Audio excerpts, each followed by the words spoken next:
Being a firefighter in New York City is an extremely common job, and you may have someone close to you who is a firefighter. However, did you know that firefighters are more likely to die by a suicide rather than in a fire? They constantly put their lives on the line to help society, and now they need your help. Friends of Firefighters is a non-profit organization that provides free mental health services to those who work on FDNY. It's your turn to save them. Donate today.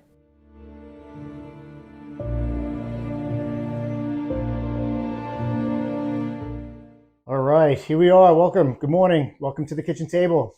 It's Friday morning. Hope everybody's going to have a great weekend. Thanks for coming. Thanks for coming by. Thanks for sitting with me at the kitchen table. If you've been watching the show, you know who I am. Thanks for supporting me. Thanks for liking, subscribing, following, and sharing the channel. Most importantly, sharing the channel. If you're new to the kitchen table, if this is your first episode, fucking where you been? Catch up with all the episodes. You got about 16 to 17 before you. This is a channel dedicated to spreading mental health awareness in the first responder, but not exclusive to the first responder community. It's really for everybody who has experienced any sort of mental health issues with sadness, depression, thoughts of suicide, all of the above, everything that you can think of when it comes to that. So welcome. Been saving a seat for you. Thanks for showing up. It's Friday. The sun's out. This episode is going to be like an experiment, because if you've been watching the show, you know, or if you've been watching it on YouTube, you know that I've only been using one camera, the center camera, which I'm going to call camera one for this episode. If you're listening on all the streaming services, nothing's going to change. I got one microphone hooked up to my laptop, going on to podcast editing sources, which is what I do a lot of the audio with. But on YouTube, I've only been using one camera. Now I have three. So now I have camera one, camera two, and camera three. So like I said, this is going to be an experiment. This episode is just going to be some talking. You know, I'm not really going to get into any fire stories or anything like that. This is the third or fourth time this week that I've sat down and tried to do this with these cameras. If you've been following the show, you know that I've been talking about wanting to do episodes and getting more cameras and sitting down and talking with people, because I'm positive that you guys are sick of me just talking. You know how I know that? Because I am sick of me talking. I'm starting to get frustrated. I'm starting to get, confused with, it's getting harder to edit things and filming cameras. It's getting a little overwhelming, and it's starting to not really.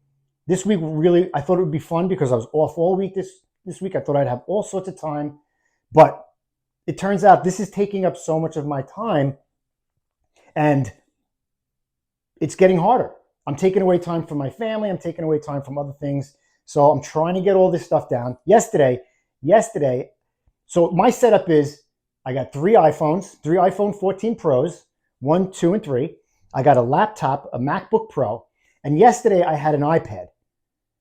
But the iPad, so I could download all the videos onto the iPad and use the app that I'm using called LumaFusion to put everything together with the audio and switching the cameras and stuff like that. But all day long, it took me all day to figure out, to try and get the videos from the cell phones onto the laptop. And not the laptop, the iPad. And it took me all day to realize, you know what the fucking problem was? Nothing was happening. I couldn't airdrop any videos to the iPad. And I didn't understand why. It was a disaster. I could do the editing on one of the phones, but it's too small. As you see, I need glasses to see everything. So the iPad is nice and big. I can touch everything. It was easier. It took me all day to realize that the iPad gigabytes is too small. 64. I feel like such an idiot. Like an idiot for wasting an entire day trying to figure this out, when a big iPad, I ordered this iPad. I'm like, oh, I'll have plenty of room on it to get videos on, and I can edit and then start doing interviews, and it'll look real cool. And I'm a fucking moron, because the iPad had 64 gigabytes when my cell phones have 258. So I had to send that one back. I'm ordering a new one that has way more gigabytes, so hopefully that will work. Again, this is trial and error. This is a learning experience. You guys are along for the ride, and I really, really appreciate it.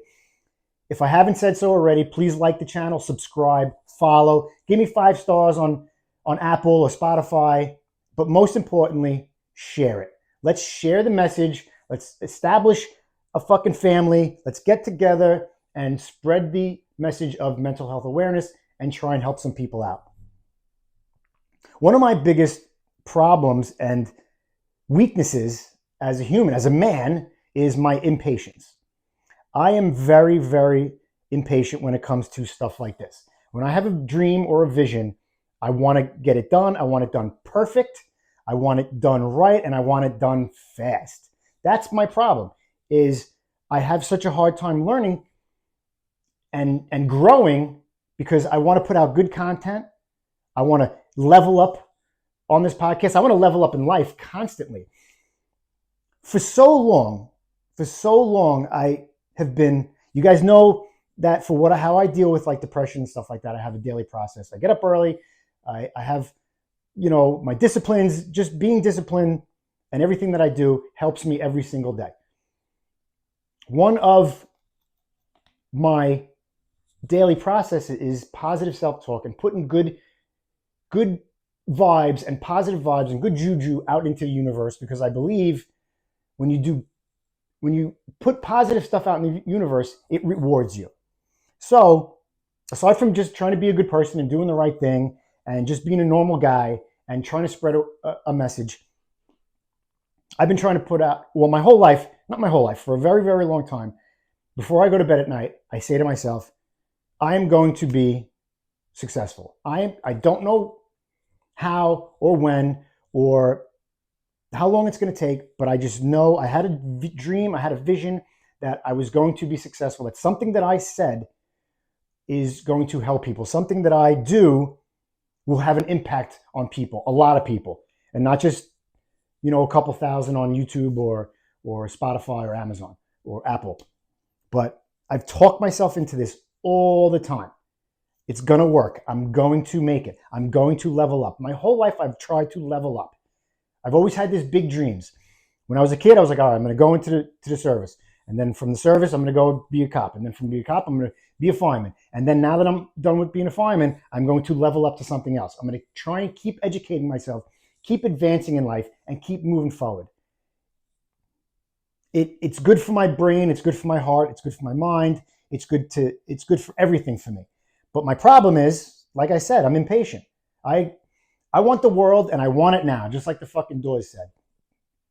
I want to achieve a certain level of success. I mean, who doesn't? When you put your mind to something, why wouldn't you want to achieve some sort of success, right? That's what I want to do. I want this to become more than just a hobby for me and level up and become a famous podcaster or fucking somebody who has an impact on people, or somebody who does it right and somebody who people know.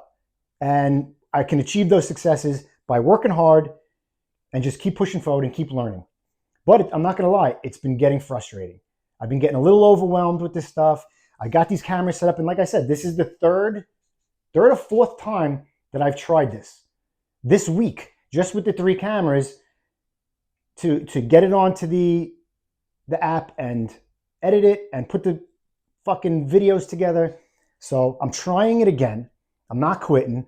I'm fucking going to continue to keep going, as frustrating as it may be. But yesterday was a shitty day, so I was in a shitty mood trying to do this, and I just wasted the whole day trying. Today is Friday. It's the beginning of the weekend. It's Good Friday. Easter is Sunday. I'm going to see my family, my in-laws. We're going to have a good day, and the sun is out. So today's a better day. Put all that stuff away. Started new today, and we're going to make it happen today. But like I said, I feel like I'm doing this all for the first time now. I got about 18 videos out with just one camera or just me, one microphone. And today I feel like I'm starting all over again. I don't know which camera to look at. Am I looking at camera 3 or camera 2 or camera 1? So I want you to bear with me today. If you're watching on YouTube, if you're listening on the streaming services, this is an experiment. Until I can get this right, I'm not going to really start interviewing people, but I'm taking a new step every single day. And I'm going to do a video or 2 with 3 cameras, and we'll see how that works out as I look at one to try and change the camera angle. And then maybe next week or the week after, I'll sit with my son or somebody and try and do like a little mock interview and see how that goes. So as I'm growing as a podcaster, as a YouTuber, whatever you want to call it, stick with me. You guys will grow with me. I just changed the thumbnail on YouTube and all the platforms, and I think it looks pretty good. I don't know. I hope you guys like it. If you've been listening to the show or watching the show, you know that in episode 1, I talked about an accident that I was in, which was truly the catalyst to the deepest, darkest thoughts that I've had in my life that have continued with me for 30 years. But now that I'm retired, I've gotten everything under control. I've got a good process. But those thoughts, I never forgot that incident. It stays with me forever. But I can recall as a child having some sort of anger and anxiety and fear growing up. I can't pinpoint a specific incident where I remember, oh, that's what happened. I'll never forget that, and that's what made me fearful, or that's what gave me anxiety, or that's what gave me anger.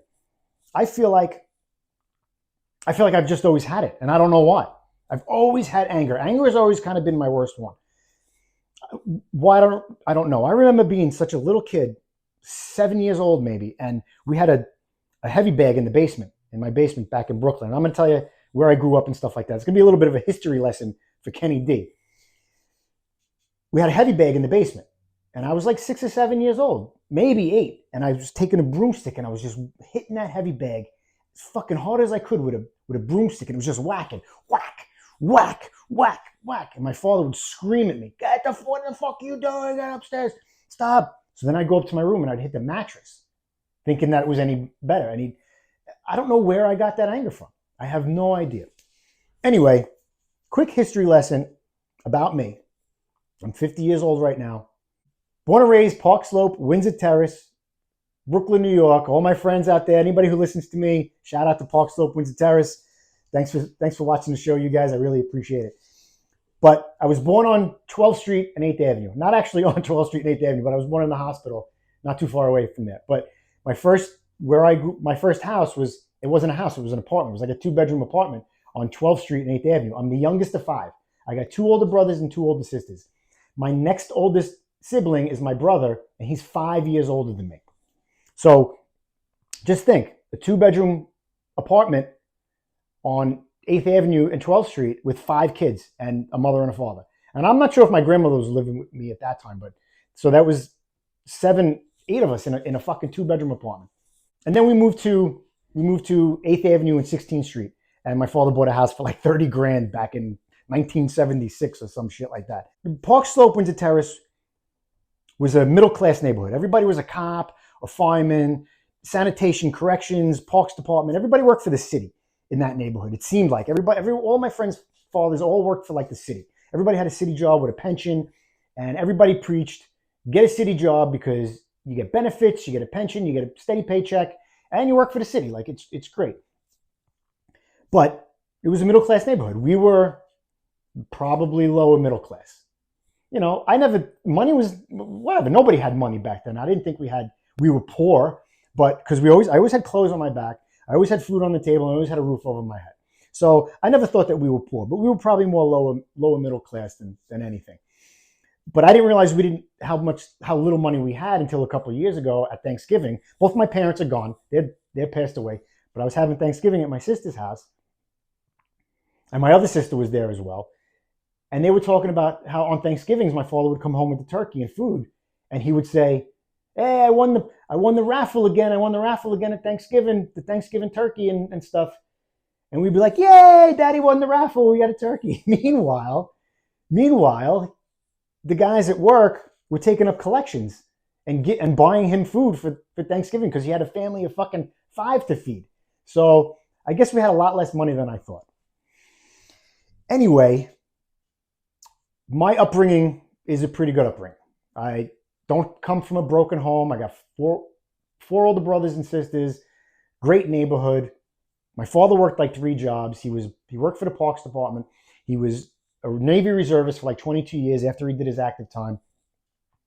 And then he was a bartender at some of the local bars here and there. So the guy worked all the time. He was a hard worker, very, very hard worker. But he had his problems with alcohol. He was drunk all the time. I mean, he'd come home from work and most of the time he was drunk. Soon, when I turned about 12 or 13 years old, my father was diagnosed with Parkinson's disease. So my real only memories of my dad, he died when I was 27, are either him drunk or sick. I don't really remember any of the typical fatherly son type shit that you would see in a book or a movie. By the time I came around, I think they had had enough of me. I was left to my own devices. I was out all the time. You know, as soon as it became light and I came home when the street lights came on. So I barely even came home for dinner. I'd much rather have been out with my friends than home with him or them. I was much closer to my mother. I'm a mama's boy, I guess. I'm closer to my sisters than my brothers as well. I love them all, but I'm probably closer to my sisters than my brothers. Again, not a broken home. I wasn't abused. I wasn't sexually abused. I wasn't mentally abused. I mean, my mother fucking hit me a couple of times because I deserved it. I was being an asshole. But my father never hit me, never beat me. I don't know. I don't think he beat my brothers and sisters, but he was a tough but fair guy. Like if we got in trouble, he'd yell and he'd make us stand at like attention in the corner or attention in front of him until he fell asleep, and then we'd bounce. So, but I also remember when he was drunk and he was angry, my brothers and sisters would have me go down and get like all their shit for them in the living room, because they knew if they went down there, he'd have them doing something or he'd yell at them or whatever. And they were just like, Kenny, go down and get my purse for me, get my shoes. Daddy won't say nothing to you. So I did. But again, there's no trauma early on in my life as far as being abused or broken home or anything like that, as far as that goes. So where my mental health issues resonate from, I don't know yet. I can remember the first time I had an anxiety attack. I was about 15 years old, and my sister got Rolling Stones tickets. My sister is 10 years older than me. I got an older brother 5 years older than me, and then 5 years from there is my sister. She's 10 years older than me. She took me everywhere. She took me out, she took me shopping, she took me with her friends, so she took me to this concert. It was a Rolling Stones concert, but Living Colour was opening up for the Rolling Stones, and I was a Living Colour fan. I was like, fuck the Rolling Stones. They're like fucking 50 years old back in 1990. And now they're like 95 fucking years old. So I thought they were old then. They're crazy old now. Anyway, the concert was in Washington, D.C. at RFK Stadium. The Washington Redskins Stadium, what they're called the Commanders now, so whatever. Anyway, we go to this concert. Anybody who knows me knows that I wasn't a drug guy growing up. I was a drinker. Whenever there was parties, I like to drink my beer at the keg parties, have fun. I was a drinker. I was never a drug guy. Drugs were big in my neighborhood in the 70s and 80s and into the 90s. A lot of my friends were doing drugs. The neighborhood was full of drugs. It wasn't a bad neighborhood, but there was a lot of drugs in the neighborhood. But I never did drugs. And you could ask anybody. The most I did, I probably smoked weed a handful of times, 5, 6 times. And I never liked it. I'd always get like paranoid. I didn't like the way it made me feel.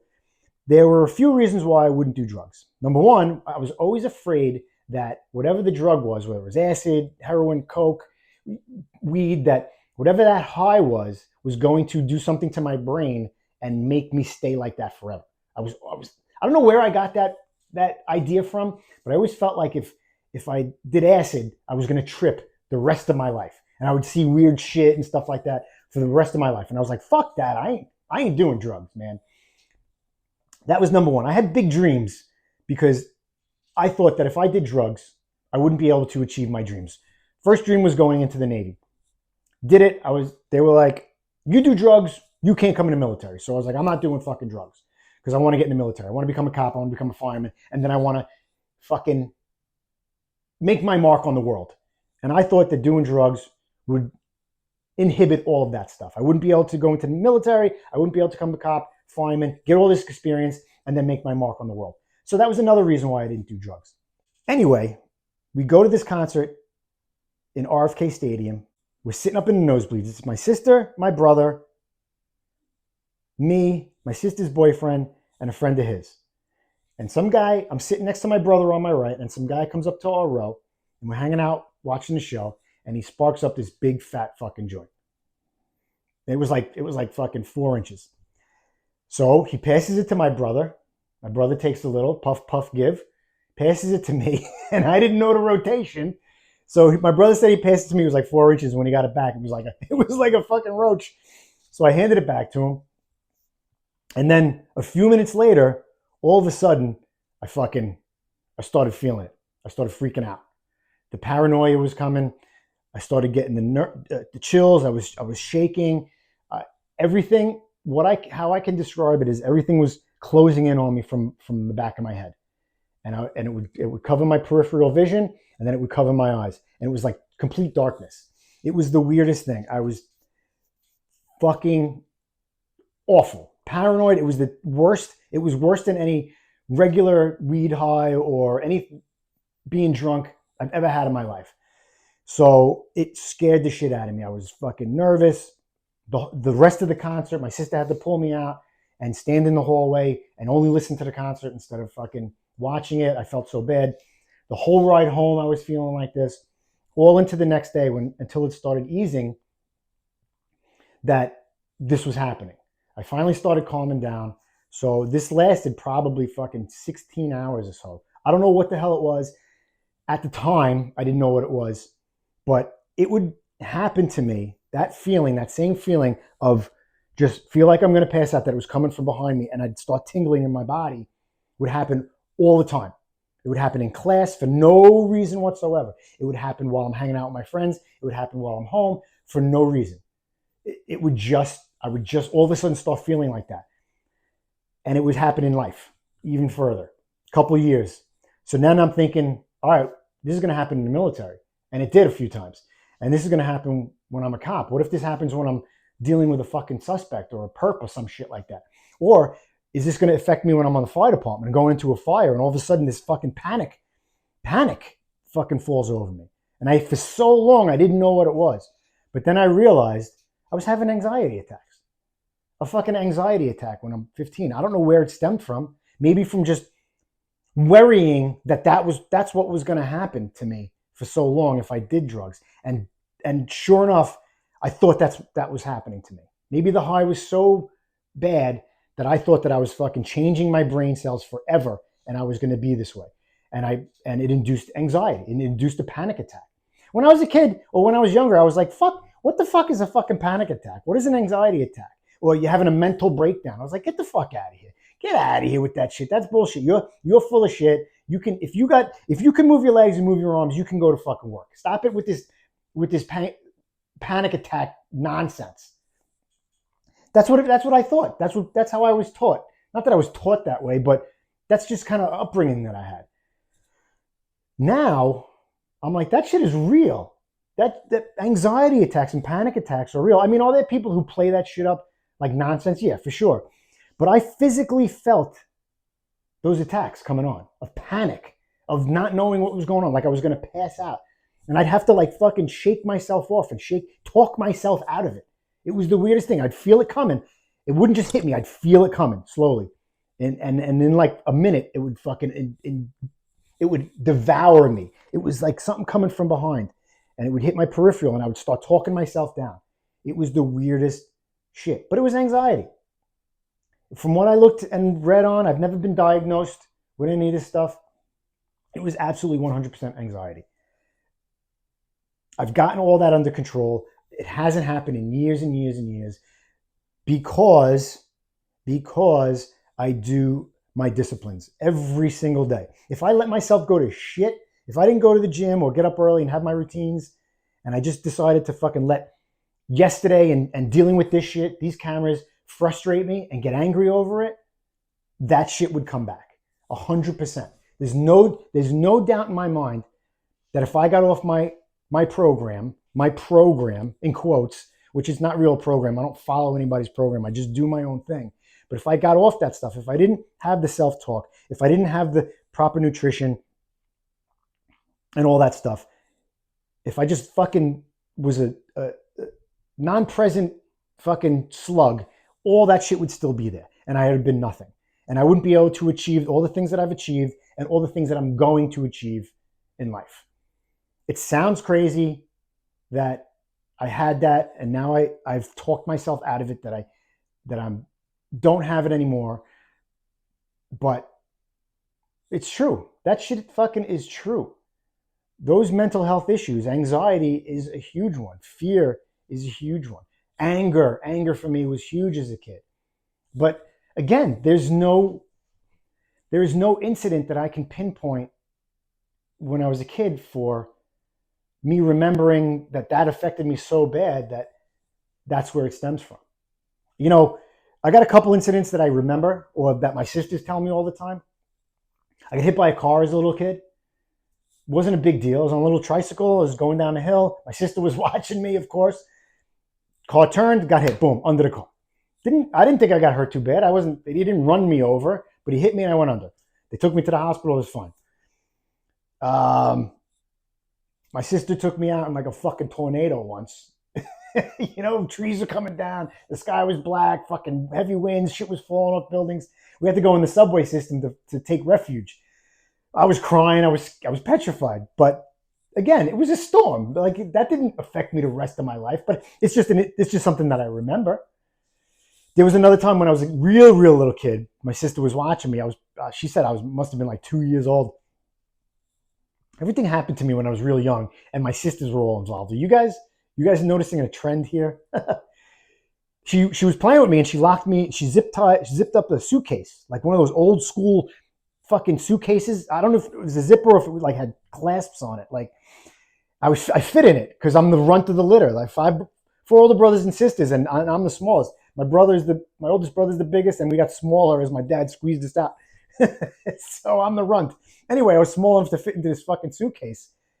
And she pretended like she ran away and then came back like 2 minutes later, and all the air was like sucked out of the fucking suitcase, and I was sweating and I couldn't breathe. But I don't even remember that. So how would that like affect me? What else? When I was a teenager, some guy got shot in front of my house. It wasn't a big deal. That was the neighborhood. That was New York. New York City was gritty. It was crime back then, and shit happened everywhere. So that was just normal. That didn't bother me. All my friends have seen shit like that. I was going into the city one day. I saw a dude get hit by a train, which was horrible. But I was like, oh shit, that's fucked up. But that didn't affect me. It didn't stick with me where I was like, I had nightmares or anything like that. So I can't really truly pinpoint any reason why there was any sort of trauma in my life where I would have any of these issues, except for that car accident, which is the one that I live every day and I think about all the time. And that's the one that really pushed me into the darkness and the real deep, dark thoughts and all that crazy, bad shit. So what I believe it is hereditary. I believe it was passed down from my father or my mother and from their fathers. Mental issues were passed down. The generation before me, my father had them. He manifested those in alcoholism. He manifested those in anger. And he manifested those in just fucking not being present for his family. Whatever his issues were, whether he had them with his mother or his father or in life, I truly believe that it's in the blood. I think alcoholism is in the blood, and I think mental health issues are in your blood. If you ask any of my brothers and sisters, they've all probably had some sort of mental health issues and substance abuse issues. Every single one of them. I know I had fucking both. Alcohol issues and mental health issues. But if you ask any of my brothers and sisters, they probably have them all. And I can guarantee that they do. So I really, truly believe that mental illness, mental health issues are passed down through the bloodline. Just a quick background of me, quick bio about my childhood. Had a pretty good childhood. Mental health issues probably stemmed from bloodlines. Had a couple incidents, but nothing that I considered traumatizing for me. So again, this is an experiment.